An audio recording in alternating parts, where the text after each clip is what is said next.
आज हम लोग एक क्लास 12th का बच्चा है मैथ का, और इसकी तैयारी कैसा है। तो ये बच्चे 11th से यहाँ पर पढ़ रहे हैं, तो आज मैं इस बच्चे का थोड़ा चेक करता हूँ कि मैथ की तैयारी कैसा है।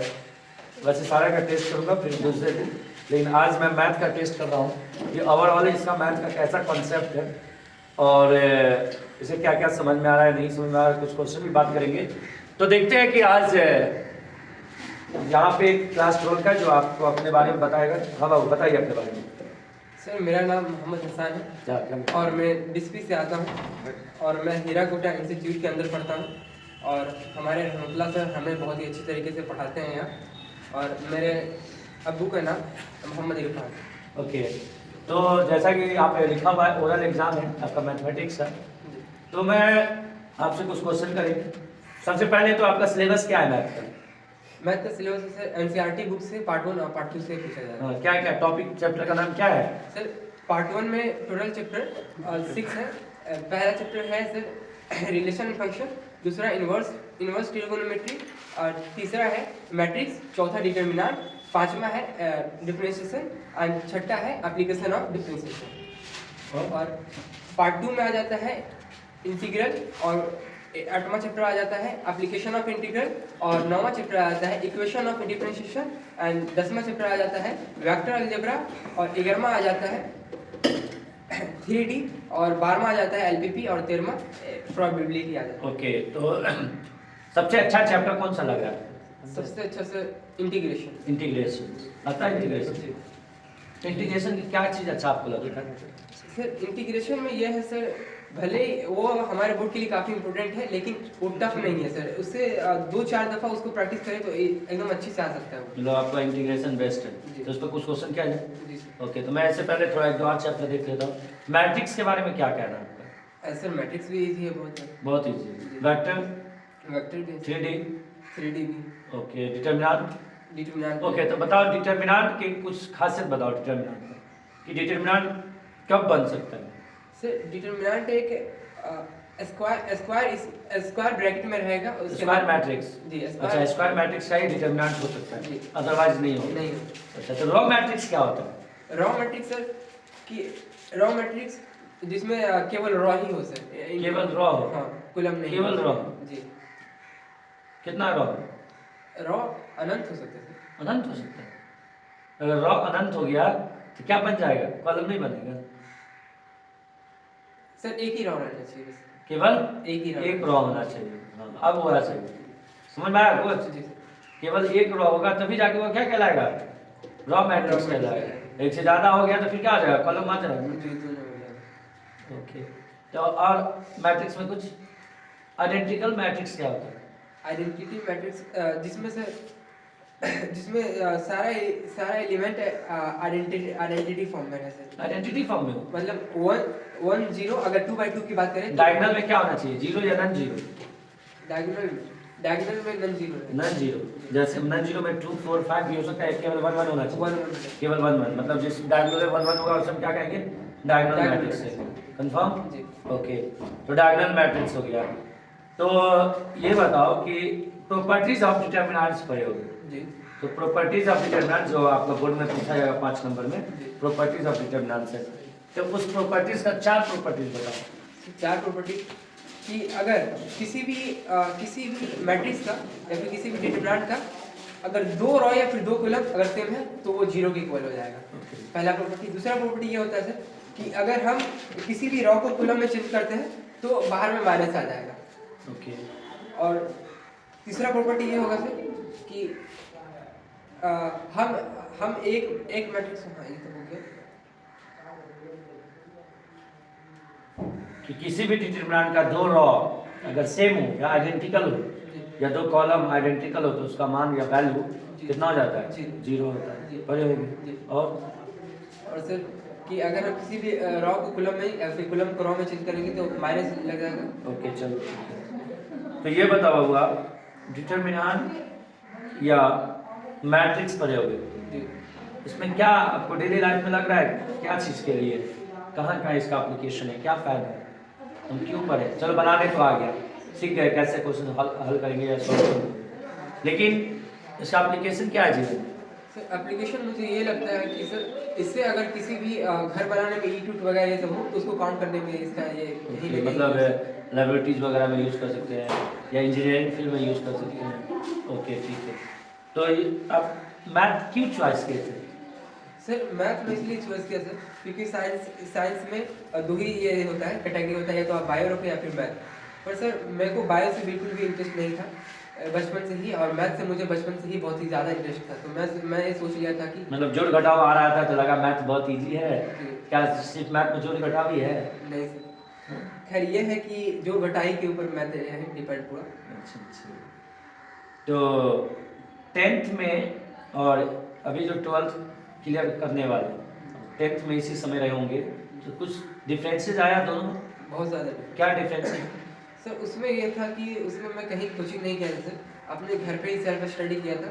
तो उसमें बहुत सारा डाउट भी था मेरे को, लेकिन अभी यहाँ हूँ तो यहाँ मेरे को अल्लाह का शुक्र है कि मेरे को अभी एक भी किसी भी चीज़ में डाउट नहीं है। पूरा कंसेप्ट क्लियर है। तो उम्मीद करें कि आप बिहार टॉपर में जाएंगे और पटना आपको वेरिफिकेशन के लिए बुलाया जाए। इंशाल्लाह। उम्मीद तो है ना? जी ओके, तो आप ऐसे मेहनत कीजिए और उम्मीद नहीं हारना चाहिए, क्योंकि कोई ना कोई तो बच्चा जाएगा, उसमें आप भी जा सकते हैं। ठीक है, क्योंकि वहाँ पर कोई ना कोई तो जाएगा ही टॉपर वेरिफिकेशन में, तो उसमें आपका नाम क्यों नहीं हो सकता? कोर्स हो सकता है। इसलिए उम्मीद रखना चाहिए कि कोई भी बच्चे वहाँ जा सकते हैं और बिहार टॉपर की लिस्ट में आ सकते हैं उसका भी। जैसा कि आप बोल रहे हैं कि आपकी तैयारी बहुत अच्छा चल रहा है, और आपका कॉन्सेप्ट कैसा है मैथ का?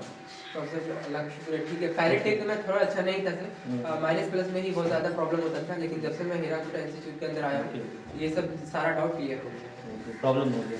मैथ कौन पढ़ाते हैं आपको? मैं अच्छा, तो कोई डाउट नहीं है ना मैथ में? नहीं। ओके, तो ये अब आगे ये बताना है, कुछ इंटीग्रेशन में बात कर लेते हैं। इंटीग्रेशन में आप पढ़े होंगे e के पावर x का अगर कहा जाएगा इंटीग्रेशन करने के लिए, तो इसका क्या होता है फॉर्मूला? इसका e का पावर x का e का पावर x हो, e का पावर x प्लस c हो जाएगा। प्लस सी लगाते हैं। सी क्यों लगाते हैं? सी सर इंटीग्रेशन का एक अच्छा, इंटीग्रेशन ही हम क्यों पढ़ते हैं? इंटीग्रेशन क्यों पढ़ते हैं? सर किसी भी टफ फिगर को मेजर करने के लिए, कॉम्प्लेक्स फिगर। हाँ, ओके, उसको मेजर करने के लिए हम जैसे टफ मतलब हो जाता है? तब सर अगर मान लीजिए अगर स्क्वायर में हो या फिर राउंड में हो, स्क्वायर वगैरह में या सिलेंडर में हो, तो इसको हम फार्मूला के अकॉर्डिंग इसको मेजर कर सकते हैं। लेकिन अगर मान लीजिए कि अगर इसमें कॉम्प्लेक्स फिगर हो, जैसे कि उसका कोई ये ना हो, एक ये फिक्स शेप ना हो, तो उसको मेजर करने के लिए हम इंटीग्रेशन करेंगे। इंटीग्रेशन ओके, तो एप्लीकेशन ऑफ इंटीग्रेशन पर होगा, तो उसमें क्या क्या समझ में आया application of integration? Application of integration में ये किस तरह का क्वेश्चन था? दो क्वेश्चन बताएं। सर एक पैराबोला दिया रहता है, और पैराबोला का एक्स का वैल्यू इस पे एक्सिस पे दिया रहता है, और वो बोलता है उसका ये निकालने के लिए, इसका एरिया निकालने के लिए। ओके, तो क्या आप निकाल लेते हैं? जी। क्या फॉर्मूला सब नहीं निकाल सकते थे? फार्मूला से नहीं निकालना, तो वहाँ पर हम इंटीग्रेशन नहीं यूज करते। इंटीग्रेशन का। तो इंटीग्रेशन में क्या कौन कौन सा पढ़े? बाय इंटीग्रेशन आइलेट पढ़े? आइलेट जी सर। क्या होता है आइलेट? सर आइलेट अगर किसी भी इंटीग्रेशन में दो अलग अलग फंक्शन हो तो उसको उसके लिए आइलेट का यूज करना। अच्छा, आइलेट यूज करते जी। हैं। आइलेट का फुल फॉर्म? आइलेट का आई से होता है इनवर्स, एल से होता है अलजेब्रा, एल से क्या होता है? एल से लॉगरिथम, हाँ। ए से अलजेब्रा, टी से ट्रिगोनोमेट्री, और ई से एक्सपोनेंट। इसे एक्सपोनेंट। एक्सपोनेंट। ओके, तो इसमें सबसे पहले हमें किसको करना होता है? सबसे पहले सर इसका ये रूल होता है कि सर अगर डबल फंक्शन हो तो पहला वाला जो होगा उसको छोड़ के और दूसरा का इंटीग्रेशन करना रहता है, फिर माइनस, फिर सभी का इंटीग्रेशन, और दूसरा का पहला का डिफरेंशिएशन, फिर पहला दूसरा का डिफरेंशिएशन, फिर सभी का इंटीग्रेशन कर देना। अच्छा, दो फंक्शन दिया रहेगा तो? जी। ओके, तो उसमें मतलब हमें पहले आइलेट को फॉर्म करना है कि पहले कौन सा है, इनवर्स है, फिर लॉगरिथम है, या अलजेब्रा है, या एक्सपोनेंट है। एक्सपोनेंट का लास्ट में करना होगा। ओके, तो ये आपसे पूछना चाह रहे हैं कि अब 10th क्लास में थे और अभी 12th में आए हैं, तो 10th में भी ट्रिगोनोमेट्री पढ़े होंगे और 12th या 11th में भी पढ़े हैं, तो ट्रिगो जैसा लगता था 10th में जितना भारी क्या 12th में है? नहीं तो ऐसे क्या क्यों नहीं, क्या क्यों ऐसा लगा? सर 10th में था कि 10th में मैं खुद से सेल्फ स्टडी करता था, तो मेरा एक आदत था कि जो टफ रहता था तो उसको यूट्यूब से देखता था, अगर यूट्यूब से भी नहीं समझ आता तो उसको इग्नोर ही कर देता था। तो 10th की मतलब अभी भी बहुत सारा डाउट है इसमें चीज़ों में, लेकिन अभी 12th में अल्लाह का शुक्र है कि डाउट नहीं है। मतलब आपके हिसाब से कोचिंग बेस्ट है? जी सर, कोचिंग क्रिकेट कोचिंग का जो फ़ायदा बताया, बहुत सारे बच्चे बोलते हैं कोचिंग में गार्जियन या बहुत सारे कोचिंग से कोई फ़ायदा नहीं होता, तो आपको क्या लग रहा है? अगर 10th की बात करें तो सर 10th में ये हीरा से भी कम नहीं है सर, क्योंकि अभी जो बहुत सारे ऐसे बच्चे हैं जो कि पढ़ भी नहीं सकते सर, उसके माँ बाप इतना ये भी नहीं कर सकते कि उसको पढ़ा सके, लेकिन ये हीरा कोटा एक ऐसा संस्था है जिसमें आप स्कॉलरशिप देते हैं सर। आपका तो ये बहुत बहुत मेहरबानी है, आप स्कॉलरशिप देते हैं जिसमें एक गरीब बच्चा जो कि इसके माँ बाप पढ़ा भी नहीं सकते वो भी बच्चा अच्छा कर सकता है और पढ़ भी सकता है। ओके।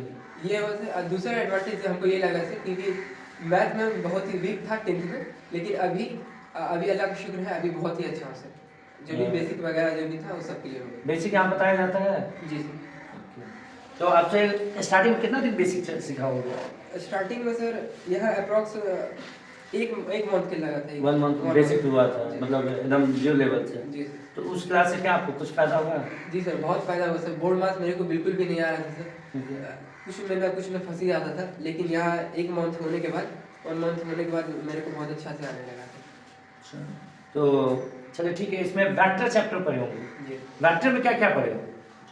सर वेक्टर में क्रॉस प्रोडक्ट, डॉट प्रोडक्ट, ये सब पढ़े। अच्छा, डॉट क्रॉस इसमें अच्छे से समझ में आ गया जी। है। मान लो I dot I cap dot I cap हो, जी। तो इसका क्या वैल्यू होगा? 1। ये तो रट लियो, इसे प्रूफ भी कर सकते हो, नहीं बताया गया तो होगा। जी सर, लेकिन भूले हुए हैं। बोले हो, जी। बोले अच्छे से कर रहे तैयारी। हाँ? सर, आई क्रॉस आई कैप क्या होगा? आई क्रॉस आई तो ये आई क्रॉस आपकी 0 होगा। 0 कंफर्म। ओके, तो ऐसे सबको देख लेता है कि वेक्टर भी बहुत इंपॉर्टेंट चैप्टर है। 3D में और क्या क्या पढ़े? 3D में सर डर तो नहीं लग रहा है ना? नहीं सर। हाँ, 3D में क्या क्या पढ़े? 3D में शॉर्टेज डिस्टेंस निकालने का। शॉर्टेज डिस्टेंस और शॉर्टेज डिस्टेंस होगा, फिर एक पॉइंट दिया रहेगा और एक लाइन दिया रहेगा, तो उसका क्या है होगा। अच्छा, 3D में मतलब स्पेस में 2 पॉइंट क्या हुआ, इसके बीच की दूरी निकालना हो तो वो निकाल सकते हैं। मान लो ये स्पेस है, एक पॉइंट यहाँ पे दे दिया, एक पॉइंट यहाँ पे दे दिया, इसका पॉइंट दे दिया कोऑर्डिनेट x1 y1 z1, इसका दे दिया x2 y2 z2, तो हमें दूरी निकालना है, इसलिए कौन सा फॉर्मूला यूज करेंगे? इसका फॉर्मूला होगा सर x माइनस x1 अपन x2 माइनस। ध्यान दे हम बात कर रहे हैं इस लाइन का इक्वेशन क्या होगा, जो दूरी जो है ये दूरी कितना होगा? अगर 2 पॉइंट है, 2 पॉइंट के बीच की दूरी कितना होगा? 2 पॉइंट के बीच की दूरी, डिस्टेंस फार्मूला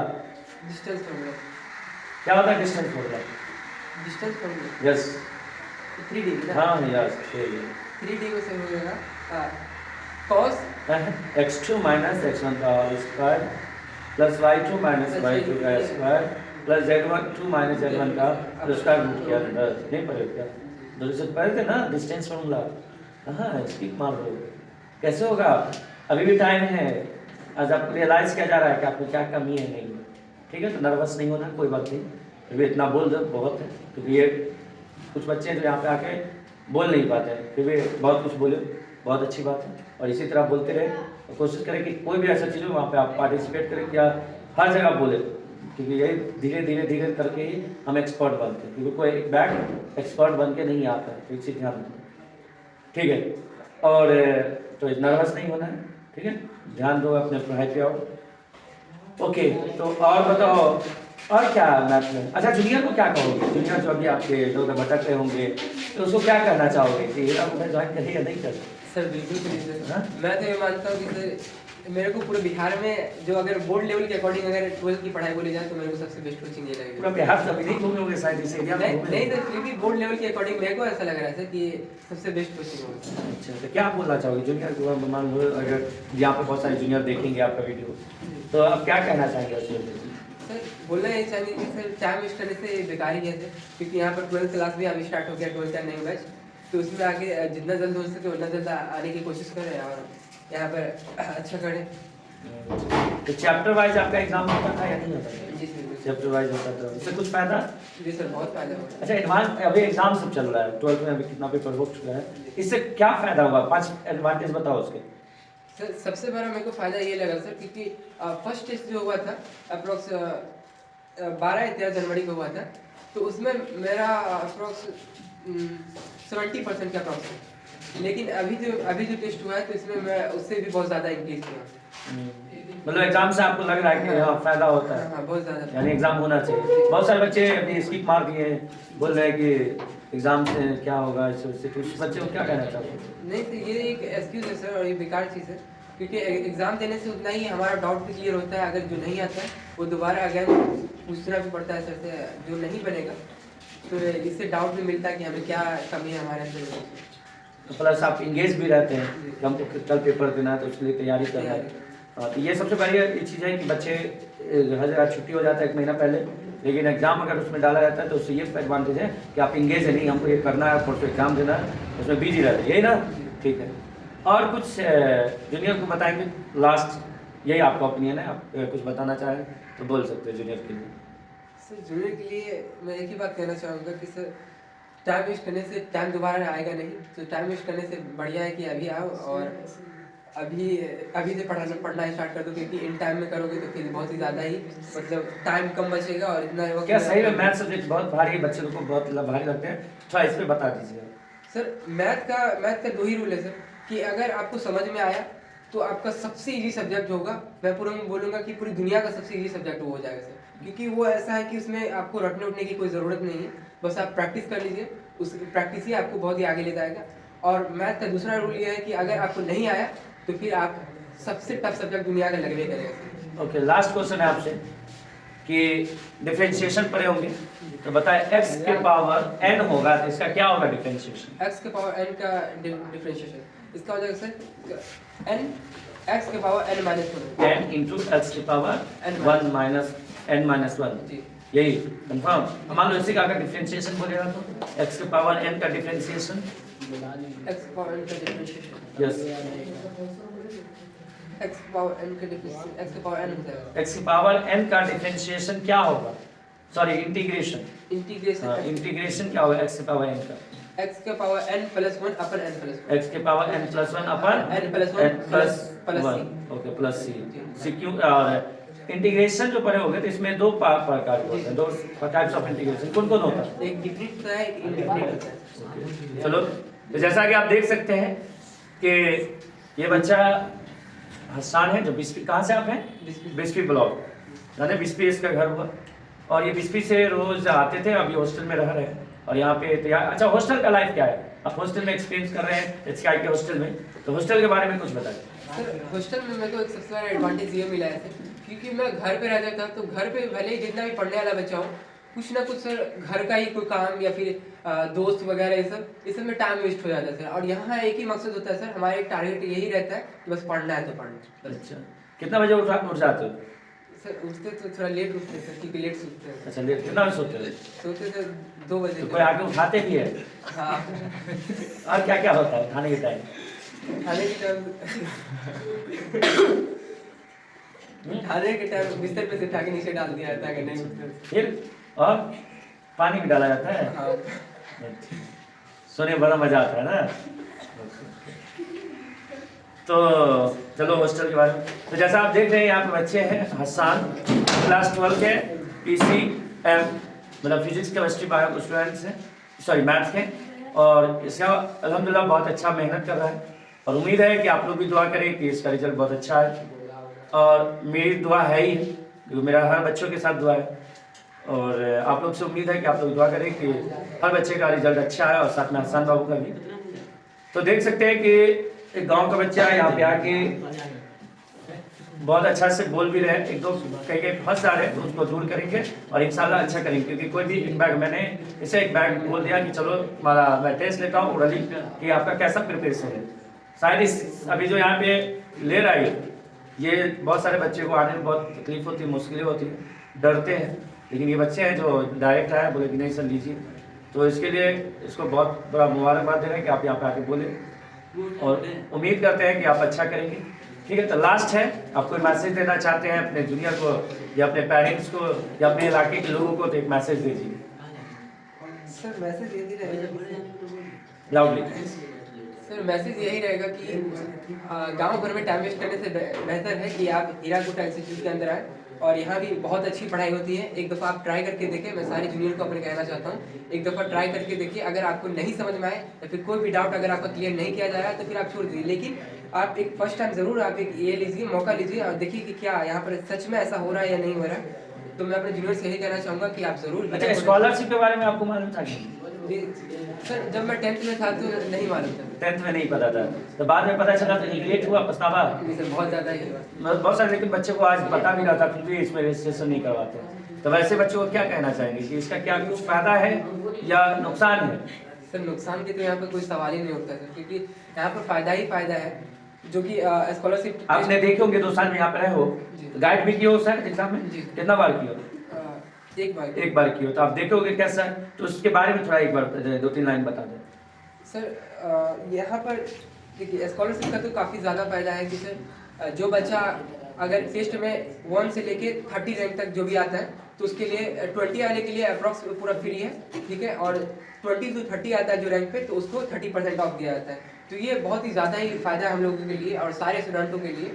तो मैं ये कहना चाहूँगा कि जो भी बच्चा अभी जो अपना टाइम वेस्ट कर रहा है उससे बेहतर है कि यहाँ पर आए और एक दफ़ा चेक करके देखे कि सही में ऐसा होता है या फिर नहीं होता है। अगर नहीं होगा तो फिर छोड़ दे, लेकिन एक दफ़ा ट्राई करने। क्या नहीं होता है टेस्ट? नहीं सर, बिल्कुल होता है। नहीं, बहुत सारे बच्चों को लगता है कि रजिस्ट्रेशन के बाद एग्जाम नहीं होता है, तो शायद आप गाइड किए होंगे और पता होगा कि होता है कि नहीं। तो कैसा लगा था उस दिन टेस्ट में एग्जाम जो हो रहे थे बच्चे लोग दे रहा था, तो आपको कैसा फील हुआ कि काश मैं भी होता यहाँ पे? जी सर, हुआ था ऐसा? ओके, तो बाद में बस मालूम नहीं था जिसके कारण। तो आई होप कि आप अपने एरिया में बताएं सारे बच्चों को कि 2 मार्च को फिर से स्कॉलरशिप एग्ज़ाम होने वाला है, और आप लोग भी जो भी देख रहे हैं उससे भी रिक्वेस्ट है कि आप लोग भी अपने आसपास जो भी बच्चे हैं उसको ज़रूर बताएं कि 2 मार्च को एरिया स्कॉलरशिप टेस्ट होने वाला है और उसमें अपना रजिस्ट्रेशन करवा लें।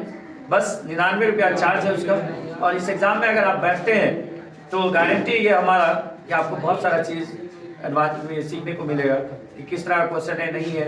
वो साथ में जो एग्जाम का डर होता है कंपटीशन का, वो अभी 9 के लेवल से ही आपको समझ में आना स्टार्ट करेगा। तो ये बहुत ज़्यादा एडवांटेज है। बस 99 पर इसलिए लिया जाता है ताकि आपका जो सीटिंग अरेंजमेंट है, क्वेश्चन प्रिंट है, बहुत सारा है, क्योंकि प्राइवेट संस्था है तो आप 150 रुपया आप ही से लेना पड़ेगा। लेकिन हम लोग कोशिश कर रहे हैं कि यहाँ से बहुत अच्छा जाए बच्चे करें, इसलिए ये एग्ज़ाम भी लिया जाता है। और बहुत सारे बच्चों को लग रहा है ये फालतू एग्ज़ाम है, लेकिन जो भी बच्चे एग्ज़ाम में दिया है तो उसको पटना बुलाया गया है और पटना में वेरिफिकेशन हुआ है। जब 2 बार से देख ही सकते हैं कि 474, पिछले बार भी इस बार भी 474 आए, और वो सारे वही बच्चे हैं जो स्कॉलरशिप में फ्री में यहाँ पढ़ाए ये, और 20 बच्चे को हर साल HKI में फ्री में पढ़ाई होती है। तो ये चीज़ आप ध्यान रखेंगे। और ऐसे कोई भी बच्चे, एक चीज़ और, फ्री में तो होता ही, लेकिन विदाउट एग्जाम भी बच्चे का फ्री में पढ़ाई हो सकता है, वैसे बच्चों जिसके माँ बाप इस दुनिया में नहीं है इन केस, ठीक है, ऐसे ना हो। लेकिन अगर कोई ऐसे हैं जिसके माँ बाप नहीं है और बच्चा पढ़ना चाहता है तो उसको HKI हमेशा फ्री में पढ़ाना चाहती है, और इसमें भी ऐसे बच्चे हैं जो फ्री में पढ़ रहे हैं। तो ये नहीं कि फ्री के बच्चे को ध्यान नहीं दिया जाता है। तो यहाँ पे जो भी बच्चे स्कॉलरशिप दिए हैं उसके से भी बात होती है तो उससे पता लगा सकते हैं कि क्या फ्री वाले जो बच्चे होते हैं क्या उस पर ध्यान नहीं दिया जाता है। क्योंकि मुझे कभी कभी आसपास से पता चलता है कि ऐसा ऐसा सुनने को मिलता है कि बच्चे आके बताते हैं कि नहीं, स्कॉलरशिप जो निकल जाता है उसका ध्यान नहीं दिया जाता है। तो ये हम खुला चैलेंज देते हैं, आप यहाँ के बच्चों से आके पूछ सकते हैं कि क्या है या नहीं है इसके बारे में, ठीक है। फिर मिलेंगे नेक्स्ट वीडियो में। आज हसन बाबू के साथ फिर मिलेंगे, हसन बाबू के साथ फिजिक्स के क्लास में कि क्या है फिजिक्स की तैयारी या नहीं है उसके। फिर मिलते हैं। खुदा हाफिज, अल्लाह हाफिज। बंद कर।